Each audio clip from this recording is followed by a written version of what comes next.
Mi nombre es Sergio López Porcayo, el rector. Yo soy Yasmín Dimas Uribe, la directora. En Universidad IMPE.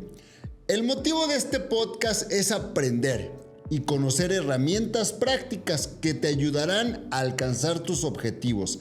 En este caso, de estudio, para que puedas culminar tu bachillerato o titularte por experiencia laboral. También podrás encontrar herramientas que te permitan encontrar un mejor trabajo con una mayor remuneración. O, ¿por qué no?, emprender. Todo esto de la mano de especialistas que nos van a acompañar a lo largo de este podcast. Sean ustedes bienvenidas. Y bienvenidos a los especialistas.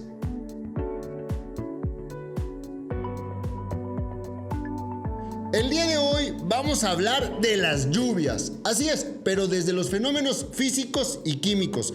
Por supuesto, un módulo que viene en nuestro programa de bachillerato general. Y es ahí donde la ciencia nos ayuda en su comprensión. Poder identificar cómo es que se crea la lluvia, qué efectos tiene no solamente en el medio ambiente, sino en nuestra vida diaria, en cómo nosotros caminamos y avanzamos cada día gracias y en contra también de los efectos que este proceso natural genera. Y cuando hablamos de ciencia es importante que identifiquemos. Por ejemplo, en el caso de la física podremos saber cómo es que el movimiento del aire, el calor va generando este proceso de lluvia, y en el tema de la química podremos identificar cómo es que las moléculas se van combinando, se van acercando y se van alejando para dar lugar a este fenómeno natural.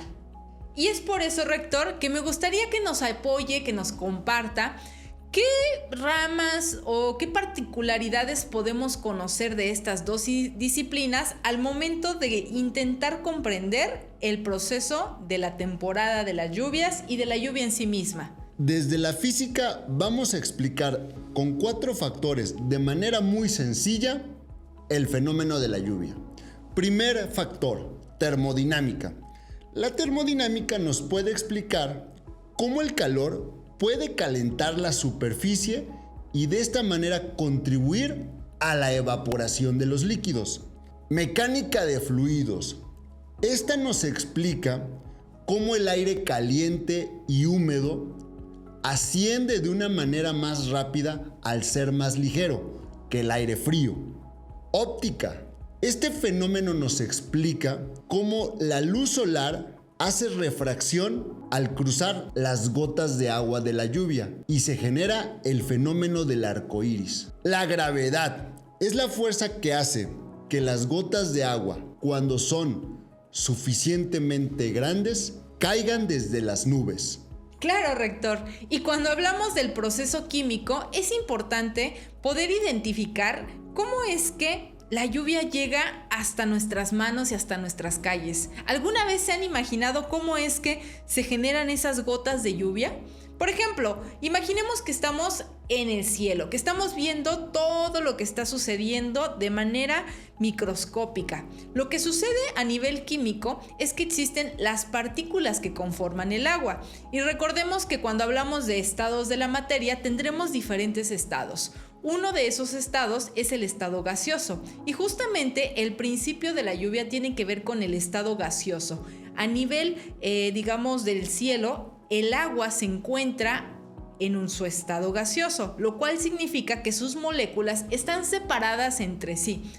Y es ahí cuando diferentes elementos empiezan a jugar dentro del proceso, a través del cambio de temperatura, por ejemplo, a través de algunas partículas que se van sumando y que sirven como imán de las moléculas, que va haciendo que estas moléculas puedan comenzar a unirse y acercarse cada vez más. Recuerden que cuando las moléculas comienzan a acercarse unas con otras, se comienza a pasar del estado gaseoso al estado líquido.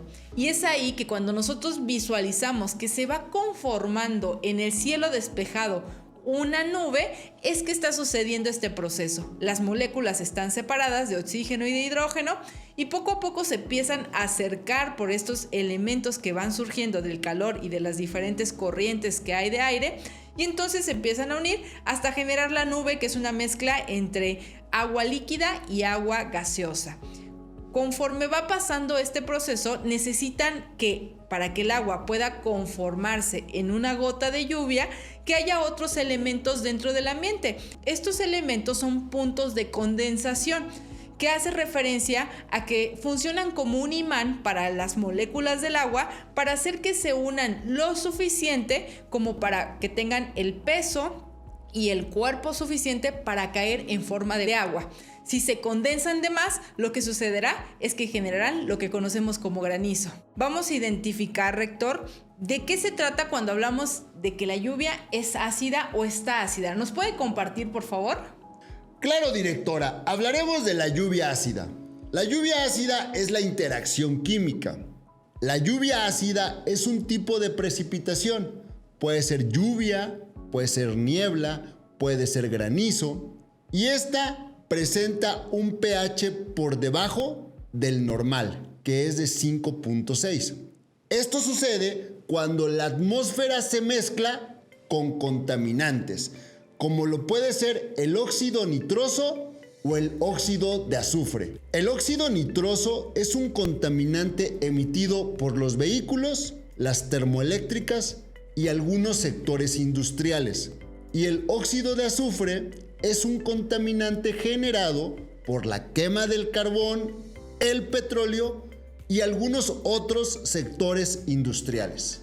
Estos gases reaccionan con el vapor de agua y el oxígeno en la atmósfera, formando ácido sulfúrico, H2SO4, y ácido nítrico, HNO3, al disolverse en las gotas de agua de las nubes, provocando que la lluvia caiga con acidez mayor a lo normal. Esta interacción química que hemos denominado lluvia ácida, que es la mezcla del agua de lluvia con contaminantes, puede ocasionar diferentes daños. En la economía puede dañar los cultivos de la agricultura o mortandad en peces.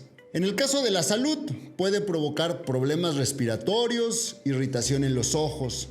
En temas que tienen que ver con infraestructura urbana, puede generar daños en esculturas, en edificios.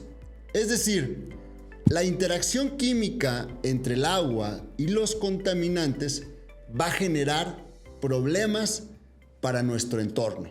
Los datos. ¿Sabías tú que puedes reutilizar el agua de las lluvias de 4,000 a 6,000 litros al año? ¿Cómo es esto? A través de los recolectores de aguas pluviales. Así es, tú puedes instalar en tu hogar, en los techos, en las terrazas, en los pisos, canaletas para recolectar aguas pluviales. Y ya hay procesos de purificación de este tipo de aguas para reutilizarlas en inodoros, en jardín y en algunas otras actividades que te van a ayudar a ahorrar hasta el 40 o 60% del agua que actualmente estás utilizando. Eso es la tendencia sustentable en los hogares. Ahora imagínate lo que se puede ahorrar una empresa si como regla tuvieran recolectores de aguas pluviales. Te lo dejo de tarea. Ahora hablemos del tiempo extra de esta semana. Y pues nos gustaría, rector, que no solamente analicemos cómo la ciencia explica la lluvia. Ahorita es el tema porque a nivel centro es el proceso natural que estamos viviendo. Pero cada uno de nuestros alumnos vive en diferentes lugares de la República y en cada estado se vivencian en este momento y durante todo el año diferentes procesos naturales que se relacionan con la ciencia. Así que el tiempo extra de esta semana tiene que ver con que tú nos compartas un fenómeno o proceso que se vive en tu comunidad y cómo es que la ciencia lo puede explicar. Puedes apoyarte de la física, puedes apoyarte de la química, te puedes apoyar de la ecología, en fin, de las ciencias experimentales en particular, para que podamos comprender qué es lo que se vive en todos los lugares de nuestro país y cómo es que esto impacta y, por supuesto, cómo es que se explica. Así como hemos hablado en capítulos anteriores del cambio inminente que estamos viviendo en nuestra vida diaria con el uso y la implementación de la tecnología, de la misma manera tenemos que hablar del cambio climático. Actualmente, las lluvias se presentan en diferentes temporadas del año. Llegan a ser precipitaciones torrenciales y los fenómenos naturales, como en su momento fue el huracán Otis, ha causado grandes desastres. Es por eso que yo los invito a profundizar más en los fenómenos de la física y la química para analizar y ser conscientes de qué manera podemos contribuir para que ese cambio climático no sea tan sustancial y podamos crear entornos sustentables desde nuestro hogar, con las acciones de nuestras familias y, por supuesto, transmitirlo a la comunidad y en nuestros lugares de trabajo. Mi nombre es Sergio López Porcayo, el rector. Yo soy Yasmín Dimas Uribe, la directora. En Los Especialistas.